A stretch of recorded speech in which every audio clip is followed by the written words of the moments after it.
Hello students, I am Akanksha Dudi. Last lecture में हमने आपके अंतर्राष्ट्रीय राजनीति के चैप्टर यूनाइटेड नेशंस के इवेंट्स देख लिए थे कि जिससे यूनाइटेड नेशंस का फॉर्मेशन होता है, ऐसे कौन कौन से चरण थे।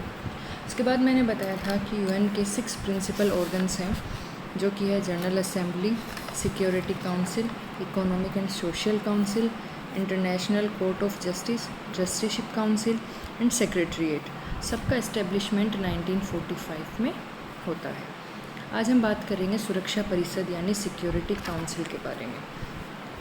संयुक्त राष्ट्र सुरक्षा परिषद वैश्विक सुरक्षा प्रबंधन का सबसे बड़ा मंच माना जाता है। सुरक्षा परिषद पर विश्व में शांति व्यवस्था को बनाए रखने और सामूहिक सुरक्षा के सिद्धांत का अनुपालन सुनिश्चित कराने का उत्तरदायित्व रहता है। टाइम पर यूएन सिक्योरिटी काउंसिल यूएनएससी मैं यूज़ कर सकती हूँ वर्ड, तो यानी United Nations security council. UNSC की अस्थायी सदस्यता में टाइम में चेंजेस होते रहते हैं। हाल ही में इंडिया जो है 8वीं बार सुरक्षा परिषद का अस्थायी सदस्य चुना गया है। भारत है वो 2021-22 के बीच सुरक्षा परिषद के अस्थायी सदस्य के तौर पर अपनी उपस्थिति दर्ज करवाएगा। अब इसकी पृष्ठभूमि देखते हैं। सुरक्षा परिषद संयुक्त राष्ट्र संघ की सबसे महत्वपूर्ण इकाई है, जिसका गठन सेकेंड वर्ल्ड वॉर के बाद 1945 में हुआ था। इसमें 5 परमानेंट मेंबर्स हैं और 10 नॉन परमानेंट मेंबर्स हैं, यानी 5 स्थायी सदस्य हैं और 10 अस्थायी सदस्य हैं।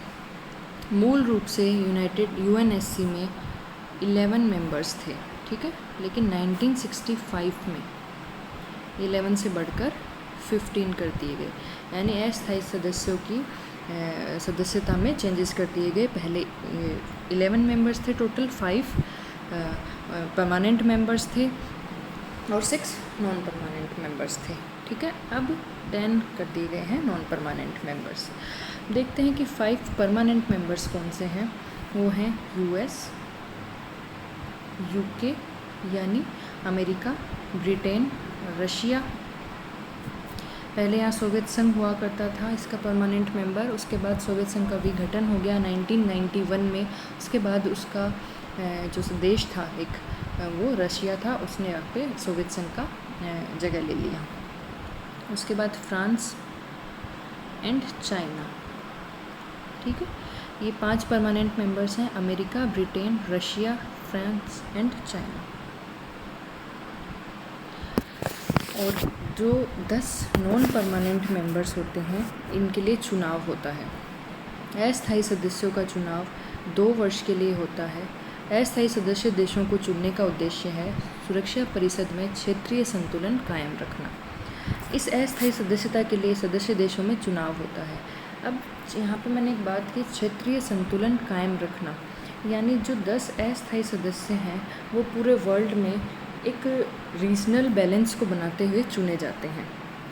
जैसे इसमें 5 सदस्य एशियन और अफ्रीकन कंट्रीज से, या तो एशिया या अफ्रीकन कंट्रीज से, ठीक है। 2 देश साउथ अमेरिका, दक्षिण अमेरिकी देशों से। एक है वो ईस्ट यूरोपियन कंट्रीज से, और 2 हैं वो वेस्ट यूरोप या फिर अन्य क्षेत्रों से चुने जाते हैं, एनी अदर रीजन्स, ठीक है। तो ये दिख रहा है कि यहाँ पर रीजनल जो बैलेंस है वो मेंटेन है। 5 एशिया अफ्रीका कंट्रीज से ले लिए, 2 साउथ अमेरिकन कंट्रीज से ले लिए, 1 ईस्ट यूरोपियन कंट्री से ले लिया, 2 वेस्ट यूरोप या फिर कोई अदर रीजन से ले लिया। अफ्रीका और एशिया महाद्वीप के लिए निर्धारित 5 सीटों में से 3 सीट अफ्रीका के लिए और 2 सीट एशिया के लिए निश्चित की गई हैं। अफ्रीका और एशिया महाद्वीप दोनों में परस्पर मैत्रिकता के आधार पर अरब देशों के लिए 1 सीट आरक्षित करने का भी प्रावधान है। दोनों महाद्वीप के द्वारा प्रत्येक 2 वर्ष में क्रमशः 1 अरब देश की सदस्यता का अनुमोदन करना होता है, ठीक है। तो परमानेंट मेंबर्स हैं वो तो हमेशा रहते हैं, और जो नॉन परमानेंट मेंबर्स हैं वो इलेक्ट किए जाते हैं। इलेक्ट कौन करता है उनको? जनरल असेंबली, जिसके बारे में हम आगे देखेंगे। महासभा में इलेक्ट किए जाते हैं 2 साल के लिए, ठीक है। ये जो 10 मेंबर्स हैं इनकी प्रत्येक की सदस्यता 2 साल के लिए होती है और जनरल असेंबली इनको इलेक्ट करती है 2/3 वोट से। यानी जनरल असेंबली में अगर 193 मेंबर कंट्रीज़ हैं, वो सारी जनरल असेंबली का पार्ट हैं, तो अगर आपको सुरक्षा परिषद में चुनकर जाना है तो आपको 193 मेंबर्स का 2/3 वोट चाहिए होगा। ठीक है, ये क्षेत्रीय संतुलन के आधार पर चुने जाते हैं। आगे देखते हैं, वीटो के बारे में देख लेते हैं। आपने सुना होगा वीटो पावर।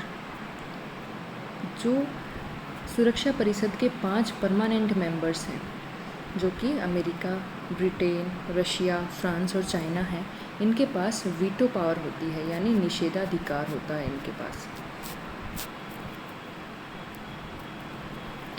इसका मतलब क्या है कि मान लो कोई डिसीज़न है, उसके बारे में डिस्कशन चल रहा है और उस डिसीज़न को पास करना है। पास करने के लिए वोट की ज़रूरत होगी। अब फॉर एग्ज़ाम्पल रशिया है, वो उस डिसीज़न के सपोर्ट में नहीं है, उसके अगेंस्ट है, उसके ख़िलाफ़ है। तो रशिया अगर अपना वीटो पावर यूज़ कर देगा तो वो डिसीज़न वहीं पर ड्रॉप हो जाएगा, पास नहीं होगा। वीटो पावर का मतलब है कि मैं मना करता हूँ, यानी अगर मैं कोई डिसीज़न के ख़िलाफ़ हूँ तो मैं अपना वीटो पावर यूज़ कर सकता हूँ, उसके बाद वो UNSC में वो डिसीज़न है वो पास नहीं होगा। ठीक है, तो ये जो 5 परमानेंट मेंबर्स हैं इनके पास वीटो पावर है और हर कंट्री के पास एक वोट है। ठीक है, UNSC में हर कंट्री के पास एक वोट है। अब 2 टाइप के मैटर्स होते हैं, प्रोसीजरल मैटर और सब्सटेंटिव मैटर। जो प्रोसीजरल मैटर्स होते हैं उसमें कोई भी डिसीज़न अगर लेना है तो 15 में से 9 मेंबर्स का वोट मिलना चाहिए। यानी प्रोसीजरल जो मैटर है उसमें से 15 में से कोई भी 9 मेंबर्स का वोट मिलना चाहिए। और फिर होते हैं सब्सटेंटिव मैटर्स, उसमें से 15 मेंबर्स में से 9 का वोट तो मिलना ही चाहिए, साथ ही साथ जो 5 परमानेंट मेंबर्स हैं वो भी इसके फेवर में वोट करें। अगर एक भी परमानेंट मेंबर इसके अगेंस्ट में वोट कर देगा तो मैटर वहीं ड्रॉप हो जाएगा। ठीक है, अब what is the difference between procedural matter and substantive matter. Substantive matter होता है वो कंसिडरेबल इम्पोर्टेंस का मैटर होता है, यानी वो बहुत इम्पोर्टेंट कोई मैटर है, उसको हम सब्सटेंटिव मैटर में इंक्लूड करेंगे। जैसे matter of legal principles, rule of rights. तो अगर ऐसे इम्पोर्टेंट कोई मैटर्स हैं तो वो कहलाएंगे सब्सटेंटिव मैटर। प्रोसीजरल मैटर का मतलब क्या है कि ऐसे मेथड, ऐसे मीन्स बाय विच हम डिसाइड करेंगे कि सब्सटेंटिव मैटर्स हैं वो कैसे बनाने हैं, वो कौन से हैं। तो यानी प्रोसीजरल जो मैटर है वो कम इम्पोर्टेंस का है और सब्सटेंटिव मैटर है वो ज़्यादा इम्पोर्टेंस का है। प्रोसीजरल मैटर ऐसा मैटर है जिसमें हम मेथड या ऐसे मीन्स यूज़ करते हैं जिससे सब्सटेंटिव मैटर है वो बनाए जाते हैं। ये कंसिडरेबल इम्पोर्टेंस के होते हैं, तो इसलिए इसमें 15 में से 9 का वोट तो चाहिए, साथ में जो 5 परमानेंट मेंबर्स हैं वो भी इसके फेवर में वोट डालेंगे। ठीक है, अब एक बात और देख लेते हैं। अगर मान लो यूनाइटेड नेशन सिक्योरिटी काउंसिल, सुरक्षा परिषद में कोई मैटर पर डिस्कशन हो रहा है, ठीक है, 15 मेंबर्स होते हैं, UNSC में किसी कंट्री के बारे में डिस्कशन चल रहा है कि भाई किसी कंट्री में मान लो कोई राइट्स हो रहे हैं, कोई मानवाधिकारों का उल्लंघन हो रहा है, तो उस कंट्री के बारे में सुरक्षा परिषद में डिस्कशन चल रहा है और वो कंट्री अगर इन 15 देशों में शामिल नहीं है, यानी सुरक्षा परिषद के 15 देशों में अगर वो कंट्री शामिल नहीं है, तो भी वो कंट्री जब यूनाइटेड नेशंस में सिक्योरिटी काउंसिल में उस कंट्री के बारे में डिस्कशन चलेगा तो वो कंट्री वहाँ पार्टिसिपेट कर सकती है, अपनी बात रख सकती है, दूसरों से अपने मतभेद भी रख सकती है, अपने विचार प्रकट कर सकती है, लेकिन वो कंट्री वहाँ उस मैटर पर वोट नहीं कर सकती। ठीक है, फॉर एग्ज़ाम्पल जैसे फ़िलहाल मान लो इंडिया है, वो 15 मेंबर्स में शामिल नहीं है सुरक्षा परिषद के, ठीक है, वो फ़िलहाल अस्थायी मेंबर भी नहीं है, लेकिन इंडिया में कुछ ऐसा हुआ कि जिसमें सुरक्षा परिषद में वहाँ पर इंडिया की बात चल रही है, तो इंडिया है वो उस डिस्कशन में पार्टिसिपेट कर सकता है, लेकिन इंडिया कोई भी डिसीज़न अगर पास करना होगा तो इंडिया वहाँ वोट नहीं करेगा, अपनी बात रख सकता है, अपनी जैसे कोई फेवर में बात रखनी है या फिर कोई मतभेद प्रकट करना है तो वो सब वहाँ पर कर सकता है, लेकिन वोट नहीं कर सकता।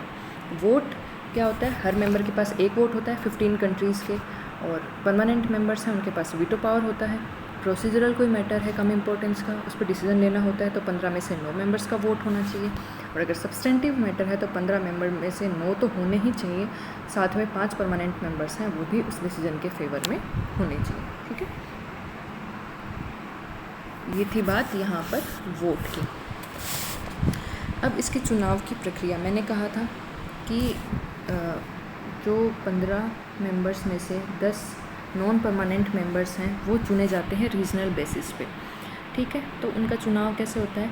सम संख्या से प्रारंभ होने वाले वर्षों में अफ्रीका महाद्वीप से 2 सदस्य देश और पूर्वी यूरोप, एशिया प्रशांत क्षेत्र, लैटिन अमेरिका व कैरिबियाई क्षेत्र से एक सदस्य देश चुने जाते हैं।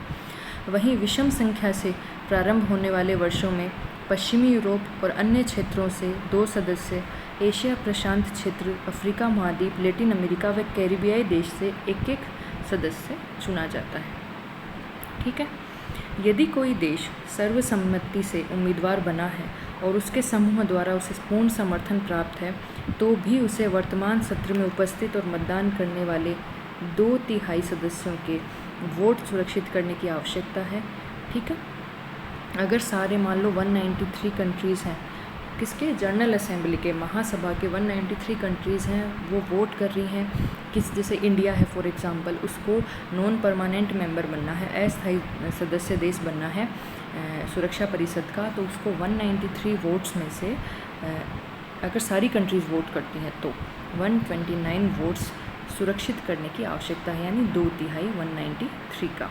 वो तो डिपेंड ये करेगा कि कितनी कंट्रीज़ वहाँ पर वोट कर रही हैं। अगर 193 कर रही हैं तब तो 129 वोट्स उसको चाहिए, 2/3 193 का। और अगर उससे कम कर रही हैं वोट तो उनका 2/3 चाहिए होगा। यानी बात ये है कि आपको अगर सुरक्षा परिषद में अस्थायी सदस्य के रूप में शामिल होना है तो आपको महासभा के जितने भी देश 193 में से वोट कर रहे हैं उनका आपको 2/3 प्राप्त करना होगा, तभी आप अस्थायी सदस्य बन सकते हो। ठीक है, अब बात करते हैं कि जो G4 नेशंस क्या है। बात चलती रहती है G4 नेशंस। G4 नेशंस का मतलब है कि वो कंट्रीज़ जो ये चाहती हैं कि उनको परमानेंट मेंबरशिप मिले, यानी उनको भी स्थायी सदस्यता दी जाए। फिलहाल स्थायी कितने हैं? 5, तो ये चाहते हैं कि उनको भी स्थायी सदस्यता दी जाए, जिसमें कौन कौन शामिल हैं? Japan, India, Germany and Brazil.